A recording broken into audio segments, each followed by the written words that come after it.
Hey, it's Dr. Newman here. New content again. This is the 11th week of our History of the English Language class, and I'm going to make the video for the PowerPoint I posted last week on core sociolinguistic concepts. Some of these have come up in class before since the beginning of the semester, but they're definitely going to come up again as we get more and more towards the end of the semester and talk about the emergence of modern varieties of English in different places. And language attitudes and how that's shaped the history of the language. So let's go over some of these core sociolinguistic concepts. So what is sociolinguistics? Sociolinguistics studies language in relation to society. Now, Margaret Thatcher famously said there's no such thing as society. But to me, that's like that's silly. That that that's like saying there's no such thing as bodies. There are only cells, right? Society it does exist. It has an analytical value. It refers to cultural norms. It refers to the expectations that we have on each other. It refers to contexts of work, socialization, worship, etc. And it refers to the social networks, the web of connections and interdependencies that we have with other people. And so all of these things affect how we use language, and language also shapes all of these things. So this is what sociolinguistics studies. Sociolinguistics is also connected to historical linguistics insofar as it recognizes that language is not uniform or constant. There's the language according to the rules and the dictionary in a book. There are standardized languages and there are language standards, but in actual use, there is no more. Everybody talks differently. Everybody uses language differently in the same way that we can imagine the idea of a frog, but every specific frog has little differences in it. So we can identify species and language families and individual languages and dialects, but also everybody at a certain level talks their own language, right? Their own idiolect, we might say, So language is not uniform or constant. It varies for both individual speakers and groups. This guy on this slide here, William Laboff, born in 1927, still kicking around, still published. He published in 2020. He is an enormously influential figure in the development of what is called variationist sociolinguistics, which studies why people speak differently, where, when, and how, and what factors shape how we speak and what our attitudes are towards how people speak. He did a famous experiment in the 1950s where he studied employees in department stores in New York and how they would switch how they talked depending on their context and who they were talking to. And so he's one of the discoverers of a concept you may have heard of called code switching, which is important in sociolinguistics. An example is my mother, who was from the Bronx, New York, and when she was relaxed and talking with friends, she would speak like this: hello, how are you, how have you been? But then the phone would ring, and she'd say, hold on a second, I got to get the phone. She'd pick up the phone and say, hello, who is this? Oh, hold on one moment, please. John, it's for you. So you probably have encountered some kind of code switching in your life, even if the codes in question are different than the ones in my life. So this is the code switching is a concept that has come out of sociolinguistics. So here are some core concepts of sociolinguistics. One, language variation. Languages, even the same language, will be spoken differently by different people and will be spoken differently by the same person, as we just discussed. Another core concept and core interest of sociolinguistics is language attitude. What is the way? How do we regard a language? What is the sort of valuation or emotional feeling or judgment that we bring to it?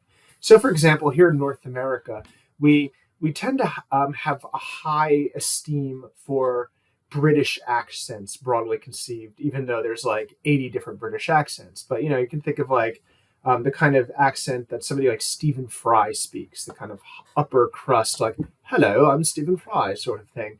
But then Britain, in Britain, there are a lot of language attitudes towards different dialects, and I've noticed on like memes on the internet in the last few years, increasingly North Americans are making fun of British accents with the whole like "cheese day in it" thing. But if you'll notice, the accent that North Americans make fun of actually is more of a lower class, working class and regional accent in Britain, kind of like East London type thing, that palatalization of the initial T. So in a way, we're not making fun of British accents. We're borrowing, we're imitating, we're absorbing language attitudes that exist in Britain that are linked to class already. So language attitudes, what the prestige or the stigma that we have towards languages is another aspect of sociolinguistics. Another is language contact. What effect languages have in when they contact each other. We've talked about loan words already, but also like how do we regard speakers of other languages? Do we borrow their words? Do they borrow ours? We'll talk about that more. Another thing is language and identity. What does the language I speak and the way I speak it say about me and who I am? How do I use language to signal my identity and to recognize other people who I see as being linked to my identity? Finally, the fifth of these core concepts of sociolinguistics that I think are really important for historical linguistics and the history of the English language is language policy. What do governments, schools, institutions, healthcare, all different kinds of social institutions, what kind of policies do they enact about language use, and how does that shape people's language use? Pictured here is Leslie Milroy, a British professor who, with her husband James Milroy, did some groundbreaking work on studying the effects of language policy on language attitudes, and really looked very much into the ideas about standardization and what they call standard language ideology, which is the belief that standard languages are better than regional or class or racial or ethnic variations and stuff like that. So they wrote a famous book called Standardization. That is kind of one of the main sources, one of the kind of foundational texts on this topic. So let's talk about language variation first. Language varies according to social factors, including region, social class, ethnicity, and race, which are not quite the same. We don't understand them the same. That one's interesting because language isn't really linked with either, right? If a white family in Mississippi adopts a Korean baby, that Korean, that child is going to grow up speaking like their white Mississippian parents. And so there's no necessarily link between ethnicity and race and language, but there is often a perceived link or a socially constructed link where most Black people in the United States will speak most of them, not all of them, but many of them will speak some version of African American vernacular English. Now, Black people in Canada and Britain are not African Americans, and they will not speak African American vernacular English, but they might also speak a variation that's linked to their common history and their common identity and the fact that they share a social network together. There's language variation that is linked to gender. Deborah Tannen is a sociolinguist who has studied the connection between gender and language and has noticed, for example, how women will often uptalk more than men will. I mean, there's all kinds of little habits that you can study. So some of the discoveries over the last 20 years that have made it into the public consciousness, like the fact that men will speak more than women at meetings in an organization, but women will be perceived to speak more, that men will interrupt more. These are all gender-linked language behaviors. Turn taking, right? How we take turns when we're talking is a sociolinguistic topic of study. Age, of course, is linked to language variation. We do not speak the same as our grandparents. Our children don't or will not speak the same as us. This is, of course, part of why Language changes over history. And finally, language varies according to domain, the situation or context in which people speak to each other. I might speak very differently when I'm giving a lecture to my students than I will when I'm talking to my brother.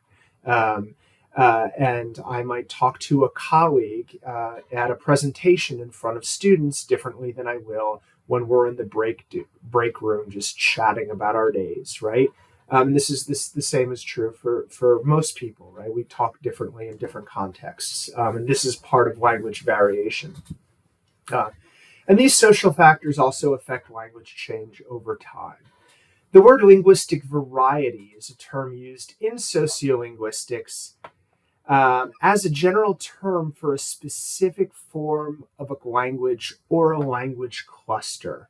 So variety is a type of language, but that is a very broad word that can mean, in some ways it's very broad, and in some ways it's more specific than a word like language or dialect, which can give a false sense of precision. Because when I talk about the English language, am I talking about the standard written form of English that is understood by almost 1 billion people around the world? Am I talking about English as spoken by Americans or British people or Australians or South Africans or Irish people or Indians or South Africans or Nigerians? Or are those all dialects? And if I'm talking about an American dialect, is there a general American dialect, or are we talking about an Ozarks dialect or the New York dialect I was speaking before?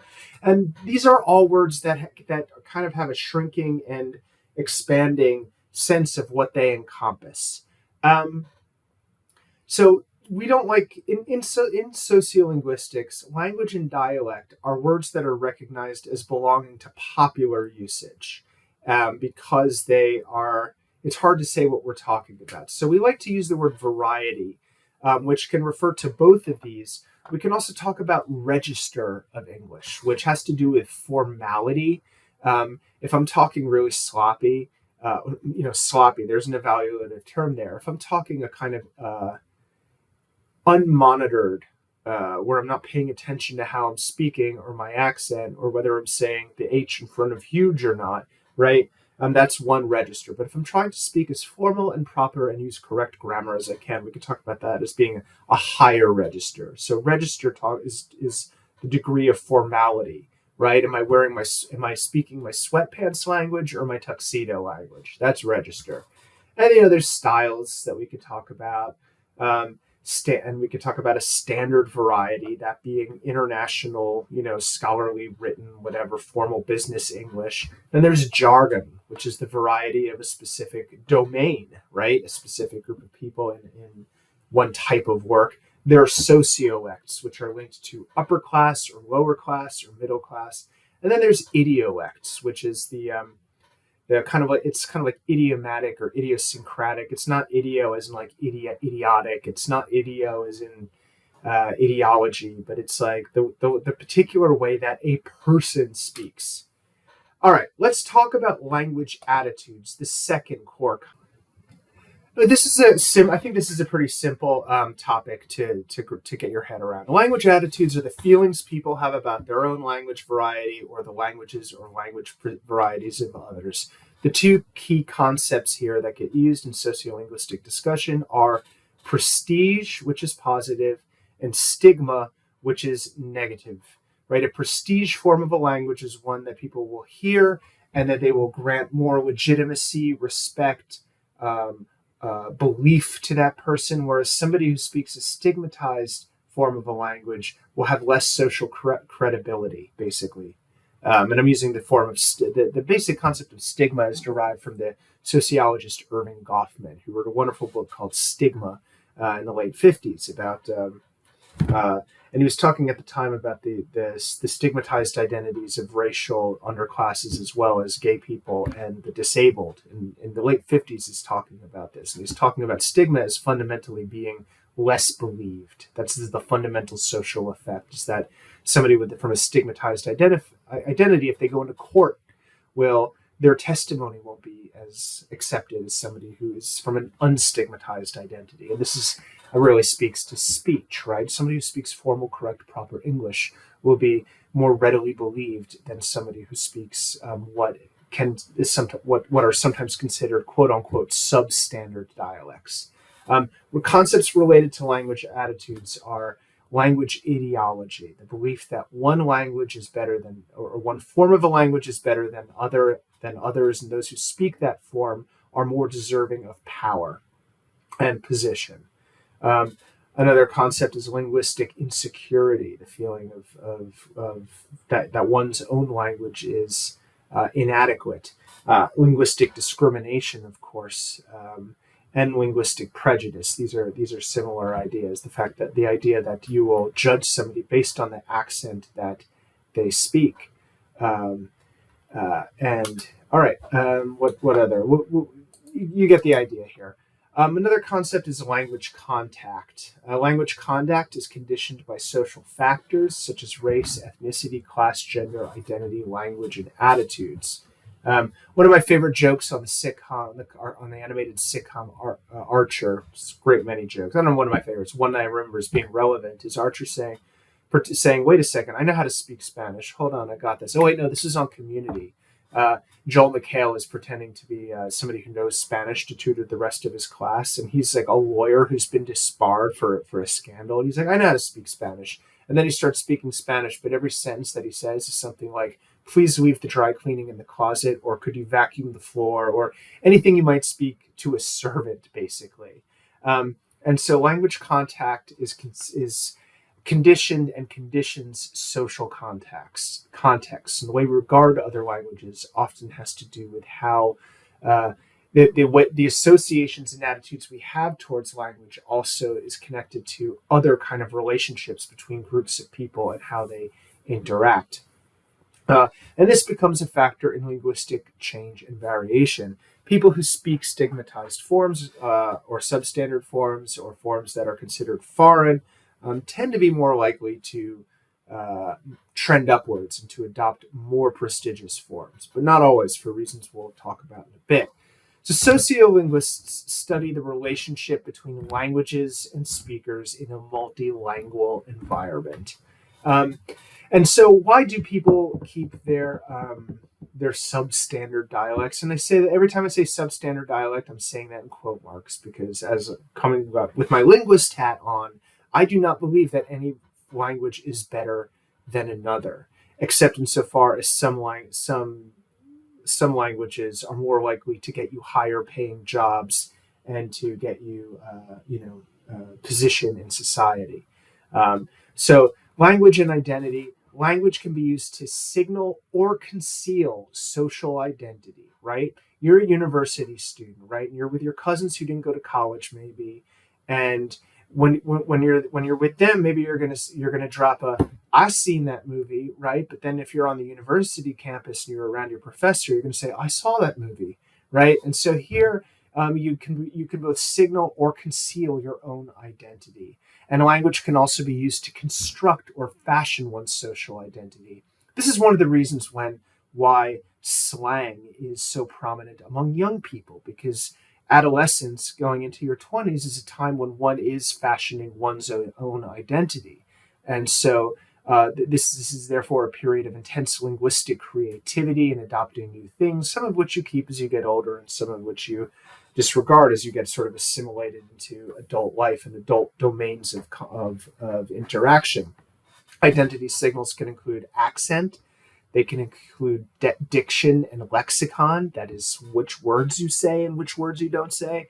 And as in the example I just gave of "I seen" versus "I saw," syntax and morphology. I got Fry and Laurie here, Hugh Laurie and Stephen Fry here, who were, you may know them from various shows, but they were a comedy team in the 80s. And they went to Oxford University, and they speak in a very, very upper class sort of English accent that signals itself a sort of identity.